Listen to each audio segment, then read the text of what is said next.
आदाब नाजरीन, आप सभी का इस्तकबाल है मुल्क की बात में। मैं हूं आपके साथ दिशा सागर। खबरें शुरू करने से पहले एक नजर सुर्खियों पर। ब्राजील ने आलमी अदालत में किया इजराइल के खिलाफ केस दायर। इटली ने भी इजराइल जाने वाले कंटेनरों को अपने पोर्ट पर रोका। देश भर में कानपुर मामले को लेकर मुसलमानों का सख्त एहतजाज। आई लव मोहम्मद लिखे बैनर लेकर सड़कों पर निकले लाखों मुसलमान। जामिया में बटला हाउस एनकाउंटर के खिलाफ छात्रों का एहतजाज। पुलिस ने जामिया के छात्रों को किया डिटेन। यूपी के बाद गुजरात में मुस्लिम अकीदत पर चोट। वडोदरा में मक्का मदीना की मुतनाजा पोस्ट पर बवाल। पंडित धीरेन्द्र शास्त्री पर बोले मौलाना शहाबुद्दीन, कहा धीरेन्द्र शास्त्री हमेशा मुल्क को तोड़ने की कोशिश करते हैं। बानू मुश्ताक मामले में सुप्रीम कोर्ट का फैसला। सुप्रीम कोर्ट ने याचिकाकर्ता को लगाई फटकार। उधमपुर मुठभेड़ में जवान हुए शहीद। सिक्योरिटी फोर्सेज और दहशतगर्दों के बीच झड़प। गुजरात दौरे पर पीएम मोदी का बयान, भारत को मिलकर हराना होगा विदेशी इन्हिसार। ट्रंप ने H1B वीजा फीस की 88 लाख रुपए, भारत के लोगों पर पड़ेगा बड़ा असर। राहुल गांधी ने पीएम मोदी पर साधा निशाना, कहा भारत के पास एक कमजोर वजीर आजम है। सऊदी अरब को एटमी तकनीक भी देगा पाकिस्तान। पाकिस्तान के वजीर दिफा ख्वाजा आसिफ का बयान। चीन और तालिबान ने ट्रंप के मंसूबे को किया खारिज। बगराम एयरबेस पर अमेरिकी वापसी की मुखालफत। गजा कत्लेआम पर यूएन चीफ का छल का दर्द, बोले इजराइल से नहीं डरना चाहिए दुनिया को। नाजरीन, हमें ऐसा खदशा है कि सच्ची खबरें दिखाने में हमें जल्द ही चुनौतियों का सामना करना पड़ सकता है और हमारे YouTube चैनल तहजीब टीवी को टर्मिनेट भी किया जा सकता है। इसीलिए आपसे गुजारिश है कि हमारे नए चैनल जिसका नाम है तहजीब टीवी ऑफिशियल, आप उसे अभी सब्सक्राइब कर लें, ताकि अगर हमारा ओरिजिनल चैनल तहजीब टीवी किसी भी वक्त टर्मिनेट हो जाए तो आप आसानी से हमारे बैकअप चैनल से जुड़ सकें। हमारे नए चैनल तहजीब टीवी ऑफिशियल का लिंक डिस्क्रिप्शन में दिया गया है। शुक्रिया। पूरी दुनिया की तरफ से बेइज्जती झेल रहे इजराइल को अब एक और तगड़ा झटका लगा है। साउथ अमेरिकी मुल्क ब्राजील ने गजा पट्टी में जारी कत्लेआम मामले में ऑफिशियल तौर पर इजराइल के खिलाफ केस दायर कर दिया है, जिसके बाद ब्राजील भी अब साउथ अफ्रीका के जेनोसाइड केस में कंधे से कंधा मिलाकर इजराइल के खिलाफ एक और बड़ी लड़ाई लड़ेगा। उधर इटली से भी इजराइल के लिए बुरी खबर आ गई है। इटली ने बड़ा फैसला लेते हुए इजराइल जाने वाले विस्फोटकों से भरे कंटेनरों को अपने पोर्ट पर लोड करने से इनकार कर दिया। इटली के अलावा फ्रांस, स्वीडन और कई यूरोपीय देश बढ़ चढ़कर इजराइल जाने वाले कंटेनरों को रोक रहे हैं। यूरोप में इस बेबाक रद्दे अमल से इजराइल को तगड़ा नुकसान पहुंच रहा है, जिसके चलते नेतन्याहू के होश बुरी तरह से उड़ गए हैं।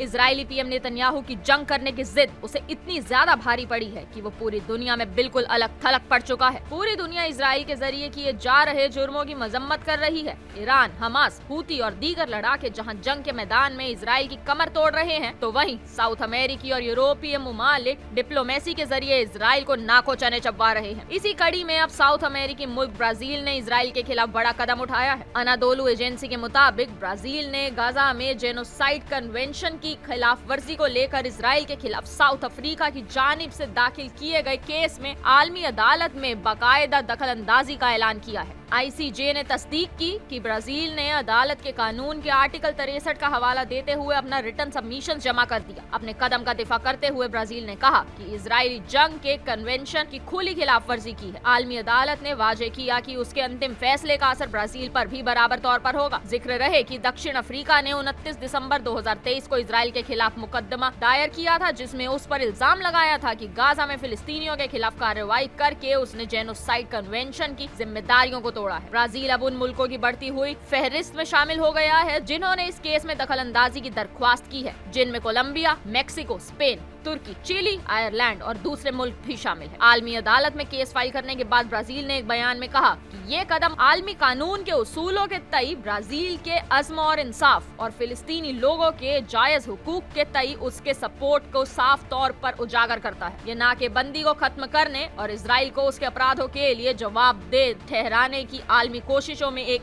अहम हिस्सेदारी है। वहीं दूसरी जानिब इटली ने भी इजराइल को तगड़ा झटका दिया है। इटली ने एक बार फिर इजराइल जा रहे जहाजों को अपने बंदरगाह पर रोक लिया। द क्रेडल के मुताबिक मकामी हुक्काम की दरख्वास्त पर इटली के बंदरगाह रवैना के जिम्मेदारों ने इजराइल जाने वाले बारूदी मवाद से भरे 2 कंटेनरों को लोड करने से इनकार कर दिया। रवैना के मेयर एलेसैंड्रो बैरेटोनी ने अपने बयान में इस दखलंदाजी की तस्दीक करते हुए कहा, बहादुर डॉकर्स की बदौलत हमें कल रात खबर मिली कि आज 2 कंटेनर रवैना बंदरगाह पर पहुंचने वाले हैं। उत्तरी इटली के अहम इलाके एमिलिया रोमाग्ना की हुकूमत ने जून में इजराइल हुकूमत से बाकायदा ताल्लुकात तोड़ लिए थे। इटालियन मीडिया के मुताबिक बंदरगाह मजदूर और यूनियन ने अब आगे के एहतजाज की तैयारी कर रही हैं। इटालियन मीडिया में फैलाए गए एक वीडियो में एक गोदीकार ने कहा, इस इलाके में हर साल 13 से 14 हजार कंटेनर इजराइल रवाना होते हैं, अब एक भी कील नहीं जाएगी। यूपी के कानपुर में मिलादुन नबी के मौके पर मुसलमान बिरादरी ने सड़क किनारे आई लव मोहम्मद सल्लल्लाहु अलैहि वसल्लम का पोस्टर लगा दिया, जिसके बाद हिंदू तंजीमों ने शोर शराबा किया। हिंदू तंजीम की मांग पर पुलिस ने 25 अफराद पर मुकदमा दर्ज कर लिया और पोस्टर को वहां से हटा दिया। इस वाकये के बाद मुल्क भर में लोग यूपी पुलिस के खिलाफ अपना गजब इजहार कर रहे हैं। लोग आई लव मोहम्मद सल्लल्लाहु अलैहि वसल्लम लिखी तख्तियां उठाकर ये कहते नजर आए कि अगर आई लव मोहम्मद सल्लल्लाहु अलैहि वसल्लम लिखना जुर्म है तो हम इस जुर्म को 1000 मर्तबा अंजाम देंगे। इसी सिलसिले में मुल्क के मुख्तलिफ इलाके में अफराद जुमे की नमाज के लिए आई लव मोहम्मद सल्लल्लाहु अलैहि वसल्लम के पोस्टर लेकर मस्जिदों में पहुंचे और नमाज के बाद नारेबाजी की। अफराद ने मुसलमानों से अपील की कि मकामात आम पर जमा होकर अपने एहतजाज का इजहार करें। महाराष्ट्र के परभनी में जुमे की नमाज के बाद कानपुर के वाक़े के खिलाफ पुरअमन एहतजाज किया गया। इस दौरान मुजाहिरीन ने आई लव मोहम्मद सल्लल्लाहु अलैहि वसल्लम लिखे हुए बैनर उठाकर हजरत पैगंबर मोहम्मद के एहतराम और मोहब्बत का इजहार किया। दूसरी जानिब तेलंगाना के दारुल हुकूमत हैदराबाद में भी नमाज जुमा के बाद लोग सरापा एहतजाज बन गए और हाथों में आई लव मोहम्मद सल्लल्लाहु अलैहि वसल्लम लिखे बैनर उठाकर यूपी पुलिस को ललकारा कि उन पर भी मुकदमा दर्ज करो और गिरफ्तार करो। इसी तरह मुंबई के झूला मैदान में एक वसी एहतजाज देखा गया। इस एहतजाज में समाजवादी पार्टी के वरिष्ठ रहनुमा और विधायक ने बीजेपी हुकूमत पर सख्त तनकीद की और संगीन इल्जामात आयद किए। अबू आजमी ने बयान दिया कि अगर लोगों को आई लव मोहम्मद सल्लल्लाहु अलैहि वसल्लम लिखने या पुकारने पर जेल भी जाना पड़े तो भी उनकी जमानत इस नारे की हिमायत करेगी। उन्होंने मुतालबा किया कि बेगुनाह अफराद पर दर्ज एफआईआर फौरन रद्द हो और पुलिस ओहदेदारान जिन्होंने इस तरह की नाजायज कार्रवाई की उनके खिलाफ सख्त तादीबी कार्रवाई की जाए। दिल्ली की जामिया मिलिया इस्लामिया में लेफ्ट स्टूडेंट यूनियन की AISA की लीडरशिप में बटला हाउस एनकाउंटर के खिलाफ इंसाफ की मांग को लेकर एहतजाजी मार्च हुआ। मार्च को गेट नंबर 7 पर ही रोक दिया गया और कई छात्रों को पुलिस ने हिरासत में ले लिया। कैंपस में भारी पुलिस फोर्स और ड्रोन निगरानी रखी गई। दिल्ली की जामिया मिलिया इस्लामिया यूनिवर्सिटी में बटला हाउस एनकाउंटर के खिलाफ एहतजाज हुआ। यह एहतजाज लेफ्ट स्टूडेंट यूनियन की रुकन AISA की रहनुमाई में किया गया। छात्रों ने मांग की कि बटला हाउस एनकाउंटर की मुनसिफाना तहकीकात हो और पीड़ितों को इंसाफ मिले। छात्रों के मुताबिक उनका जुलूस यूनिवर्सिटी की सेंट्रल कैंटीन से शुरू होकर बटला हाउस तक जाने वाला था, लेकिन दिल्ली पुलिस ने उन्हें यूनिवर्सिटी कैंपस के गेट नंबर 7 पर ही रोक दिया। छात्रों का इल्जाम है कि पुलिस ने उन्हें पुरअमन तरीके से मार्च करने नहीं दिया। इस दौरान कुछ छात्रों ने गुस्से में नारेबाजी की, जिनमें से कई को पुलिस ने हिरासत में ले लिया। हिरासत में लिए गए छात्रों का कहना है कि बटला हाउस एनकाउंटर एक फर्जी एनकाउंटर था और इसी के खिलाफ इंसाफ की मांग करते हुए वे आज एहतजाज कर रहे थे। मौके पर दिल्ली पुलिस और अर्धसैनिक बल बड़ी तादाद में मौजूद थे। गुजरात के वडोदरा में एक शख्स ने सोशल मीडिया पर मक्का मदीना की मुतनाज़ा पोस्ट डालकर फिरका वाराना हम आहंगी बिगाड़ने की कोशिश की। पोस्ट वायरल होते ही इलाके में हजारों लोग इकट्ठे हो गए और सख्त कार्रवाई का मुतालबा करते हुए एहतजाज किया। मामले की हसासियत को देखते हुए पुलिस ने मुलजिम को गिरफ्तार कर लिया। मुसलमानों के मुक़द्दस मकामात और अल्लाह के रसूल के खिलाफ तौहीन आमेज़ तबसरा और बेहुरमती करने की वारदातें बढ़ती जा रही हैं। वहीं अब गुजरात के वडोदरा के एक शख्स ने सबसे मुक़द्दस मजहबी मकामात मक्का और मदीना को लेकर मुतनाज़ा पोस्ट डाली, जिसके बाद इलाके में कशीदगी फैल गई। ये पूरा मामला वडोदरा के जूनी गली का है, जहां जुमे की रात मुतनाज़ा पोस्ट वायरल होने के बाद लोग शदीद गुस्से में आ गए। बताया जा रहा है मुलजिम ने आर्टिफिशियल इंटेलिजेंस यानी AI की मदद से मक्का मदीना की काबिल एतराज़ फोटो तैयार कर सोशल मीडिया पर पोस्ट कर दी। मुतनाज़ा पोस्ट वायरल होने के बाद बड़ी तादाद में लोगों की भीड़ इकट्ठा हो गई। देखते ही देखते देर रात यहाँ हजारों लोगों की भीड़ जमा हो गई। पंडित धीरेन्द्र शास्त्री ने हाल ही में एक बयान जारी किया जिसमें मुतालबा किया गया कि हर मस्जिद, मंदिर और चर्च में कौमी तराना गाया जाए। इस बयान पर तनाज़ा खड़ा हो गया है। दरअसल पंडित धीरेन्द्र शास्त्री ने एक बयान देते हुए मुतालबा कर दिया है हर दिन मंदिर, मस्जिद और चर्च में कौमी तराना गाया जाए। इस बयान पर ऑल इंडिया मुस्लिम जमात के कौमी सदर मौलाना शहाबुद्दीन बरेली ने पंडित धीरेन्द्र शास्त्री के मुतनाज़ा बयान पर रद्द अमल देते हुए कहा कि धीरेन्द्र शास्त्री हमेशा मुल्क को जोड़ने की नहीं बल्कि तोड़ने की कोशिश करते हैं। मौलाना शहाबुद्दीन ने कहा कि पंडित धीरेन्द्र शास्त्री आए दिन मुस्लिम बिरादरी के लोगों पे बेबुनियाद बयानबाजी करते हैं। उन्होंने कहा कि हुब्बे वतनी हर मुस्लिम हिंदुस्तानी के दिल में बसी है। कौमी तराने को मुस्लिम अपने दिल में हमेशा रखता है।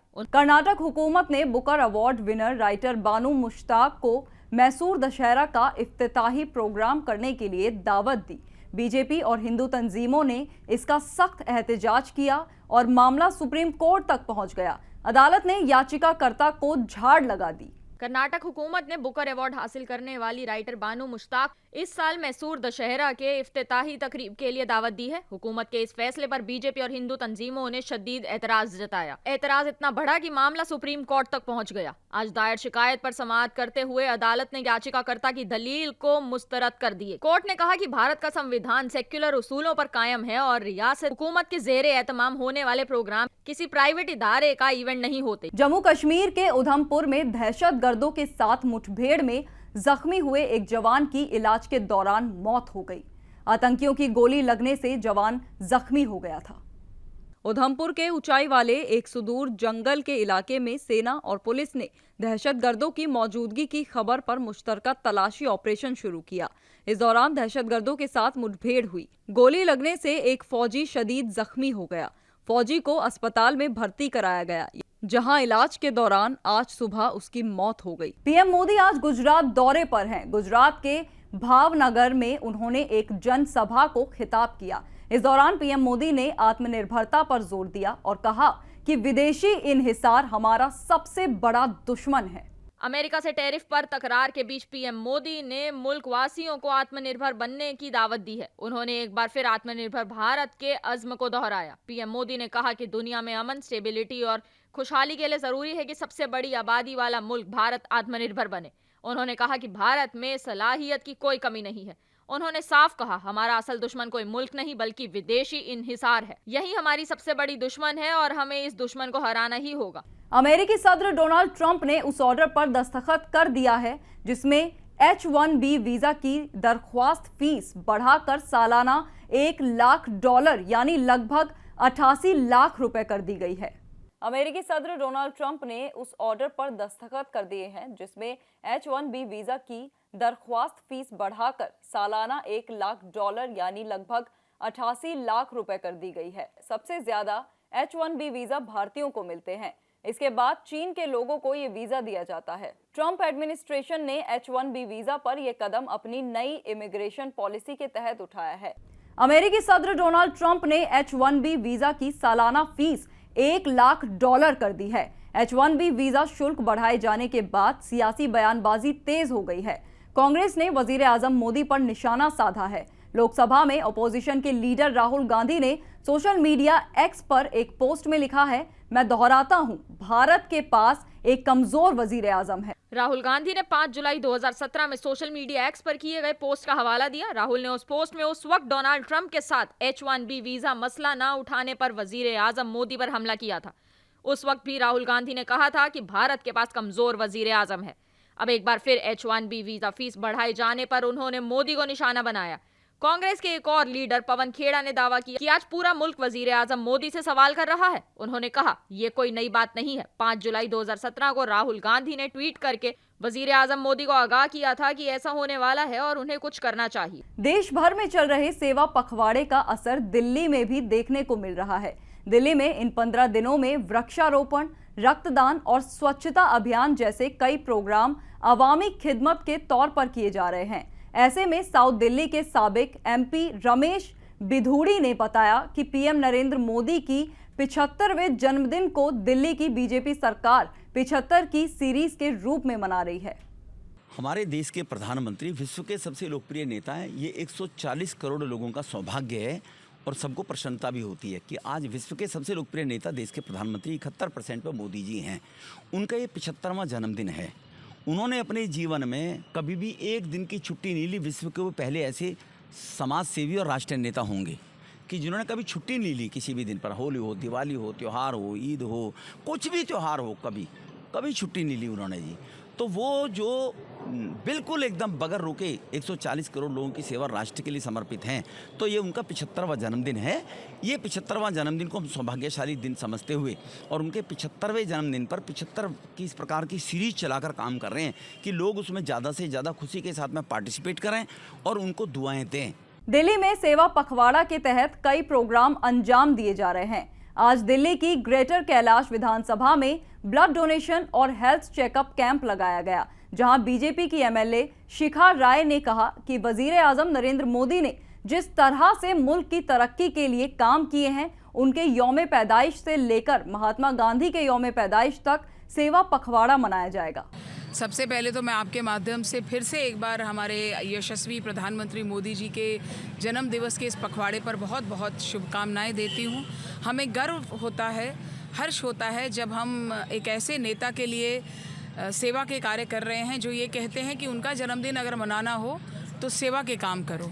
यहाँ पर ब्लड डोनेशन और हेल्थ चेक कैंप यहाँ DDA फ्लैट्स कालका जी में लगाया जा रहा है और मैं ये समझती हूँ कि ये जो उन्होंने प्रेरणा हमें दी है कि उनके जन्मदिन को मनाना हो तो सेवा के कार्य करो, यही हमारे कार्यकर्ताओं को एक सच्ची प्रेरणा है। जब रेटिंग मजबूत होती है तो भारत गैर मुल्की सरमायाकारों के लिए ज्यादा अच्छा मकाम बन जाता है। इससे शेयर बाजार और बॉन्ड मार्केट दोनों में सरमायाकारी की आमद में इजाफा हो सकता है। अमेरिका की तरफ से हाई टैरिफ लगाए जाने के बाद इक्तिसादी मोर्चे पर चैलेंजेस का सामना कर रहे भारत के लिए जापान से आई ये खबर राहत भरी है। जापानी rating agency rating and investment information R&I ने भारत की सरकारी साख रेटिंग को BBB से बढ़ाकर BBB+ कर दिया है।